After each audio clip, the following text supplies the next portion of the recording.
Hello friends, welcome to our channel Commerce Solution. So friends, good evening everyone. आप सबका आपके अपने YouTube channel Commerce solution पे स्वागत है। सो फ्रेंड्स, जैसे कि हम पेपर 2 की first unit business environment cover कर रहे हैं, जिसका आज लेक्चर नंबर 5 है। Yesterday we have covered internal environment, so today we are going to cover external environment. Now today we are going to cover what? Micro environment. What do you mean by micro? Micro मतलब small, छोटा, small. The micro environment of a company consist of elements that directly affects the company, जो directly affects करते किसको? Company के structure को। It include supplier, जिसमें suppliers होते, customers होते, मार्केट इंटरमीडियरीज होते, competitors and customer. So we will discuss one by one. What are customer? Customers are the king of business. Customers are the people who pay money, acquire and organization product, जो पे करते हैं और organisation के products को receive करते हैं। और those buyer are ultimate consumer needs. Customers is the very most valuable important component of the business. Competitors क्या क्या होते हैं? Competitors are the other business entities that compete for resources. Competitors जो एक business organization के जो दूसरे business organizations होते हैं, वो सब क्या होते हैं? Competitors होते हैं. The firms competitors include not only the other firms, कोई दूसरे firms खाली दूसरे फर्म्स ही नहीं होते उसके competitors which market the same और similar product, but also those, बल्कि वो भी होते who complete for the discrimination income of the consumers, जो कंज्यूमर्स के हक के लिए जो बोलते हैं वो भी कॉम्पिटिटर्स होते हैं। So competitors are also a most important from the point of view of external environment. Suppliers किसे कहते हैं? Suppliers from an important component of the micro environment. Suppliers कौन होते हैं? सप्लायर्स क्या होते हैं? एक इम्पॉर्टेंट कंपोनेंट्स होते हैं किसके? माइक्रो का, जिसमें the suppliers are providing any kind of material to the business for smooth functioning like raw material. जो बिजनेस को रॉ मटेरियल्स प्रोवाइड करते हैं वो क्या होते हैं? सप्लायर्स। इसलिए वो भी एक इंपॉर्टेंट कंपोनेंट होते हैं। मार्केट इंटरमीडियरीज जो बीच वाले। Market intermediaries includes agents and brokers who help the company to find customers. It is a link between the company and the customer. ये वो है जो कंपनी के लिए कस्टमर लाते हैं। इनको एजेंट भी बोला जाता है, ब्रोकर्स भी बोला जाता है, और ये कंपनीज को कस्टमर ला के देते हैं। इट इज ए क्या है? Link between the company and customer. ये लिंक है किसमें? बिटवीन द कंपनी और कस्टमर्स के बीच में।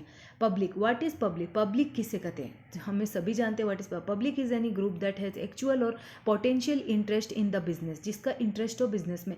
The prospect of a firm depends upon the society in which it has to work and cell product. कोई भी बिजनेस किस पे डिपेंड होता है? सोसाइटी पे। अगर वो अपना प्रोडक्ट किसको बेचने वाली है? सोसाइटी को। So society is a very important role in the by the internal environment और एक्सटर्नल एनवायरनमेंट। एक्सटर्नल एनवायरनमेंट के लिए सोसाइटी इंपॉर्टेंट है एज वेल एज इंटरनल के लिए भी है। मैक्रो एनवायरनमेंट किसे कहते हैं? जो बिग है, बिग आउट बियॉन्ड, जिस पे कंट्रोल नहीं हो सकता। माइक्रो एनवायरनमेंट जो कि हमें पता है माइक्रो एनवायरनमेंट है जो कंट्रोलेबल होता है। इसको क्या बोलते हैं? कंट्रोलेबल फैक्टर, जिसको कंट्रोल किया जा सकता है। बट मैक्रो एनवायरनमेंट्स किसे कहते हैं? जो कंट्रोलेबल नहीं होते, जो बिजनेस में जिन्हें कंट्रोल नहीं किया जा सकता। सो मैक्रो एनवायरनमेंट्स हो गए अपने आप में बड़े। Macro means big. So economic environment किसे कहते हैं? Economic environment refers to those economic factors which have impact on working of the business. ये वो फैक्टर्स है जिसका बिजनेस के वर्किंग पे फुल टू इम्पैक्ट रहता है। These factors include gross national product, corporate profit, inflation rate, balance of payment. Balance of payment में ऊंच नीच होना, इन्फ्लेशन रेट्स होना, कॉर्पोरेट प्रॉफिट्स होना, ग्रॉस नेशनल जीडीपी, जीएनपी, ये सब होना। ये सब क्या है? इकोनॉमिक एनवायरनमेंट, मतलब जो इकोनॉमिकली रिलेटेड हो देश की इकोनॉमी के साथ। Political and legal environments. Political environment refers to the influence exerted by the three political institutions. They are legislature, executive and judiciary. ये तीनों से है पॉलिटिकल। लीगल एनवायरनमेंट किसे कहते हैं? Includes adoptability of law. Legally, जो लीगल लॉ मतलब legally के अंदर पॉलिटिकल, जो पॉलिटिकल से रिलेटेड है, जो कुछ भी ऊंच नीच हुआ तो पॉलिटिकल एनवायरनमेंट्स को क्या हम कंट्रोल कर सकते? क्या नहीं ना। और लीगल एनवायरनमेंट जो लॉ, कानून ने आज ये लॉ निकाल दिया, आज ये बिजनेस के लिए आज ये जीएसटी है, तो these all are what uncontrollable factors of the external environment. Socio cultural अलग अलग सोशियो कल्चरल, अलग अलग रिलीजन्स के अलग अलग कल्चर्स होते हैं, उनके अलग अलग बिलीव्स होते हैं, उनके एटीट्यूड्स होते हैं. Social cultural environment refers to social and cultural factors which are beyond the controls of business unit. जो बिजनेस यूनिट्स के बियॉन्ड है, उनको कंट्रोल नहीं किया जाए, बिकॉज हर जाति धर्म के अपने सोशल कल्चर एनवायरनमेंट होता है. Such factors include people to work, family system, caste caste अलग होता है, एजुकेशन सिस्टम होता है, हैबिट्स होता है, language, religion, belief, traditions with a particular society. Fourth one is technological environment.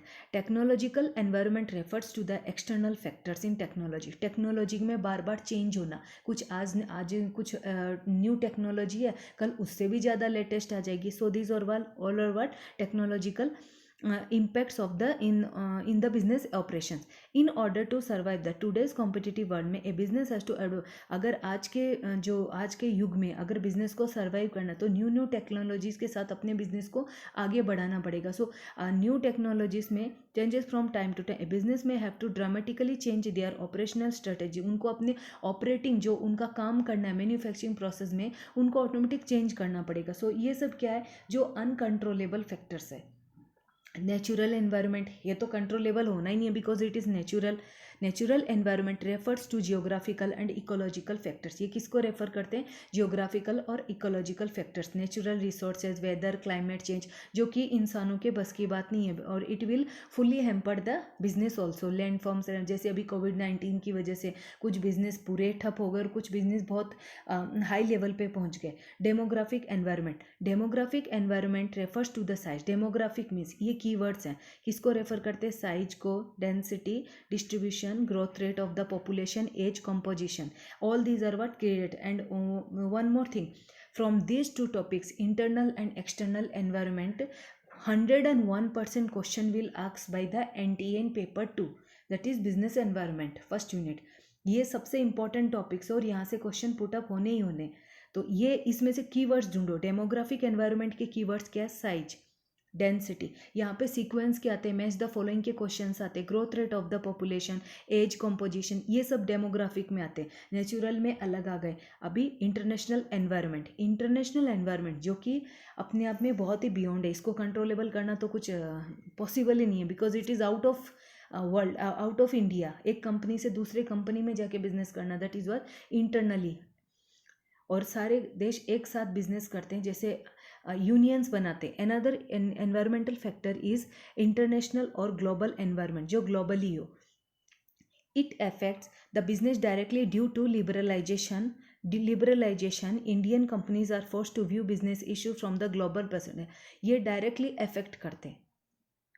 So friends, आज के लिए बस इतना ही. अगर आपको मैं कुछ और न्यू जानकारी चाहिए तो मेरे टेलीग्राम चैनल को ज्वाइन कीजिए, जो कि डिस्क्रिप्शन लिंक में दिया हुआ है. So friends, please motivate me and subscribe my channel so that I can bring new further videos for you. So friends, for today only this much. Please motivate me and subscribe my channel once more again. So friends, for today's, thank you.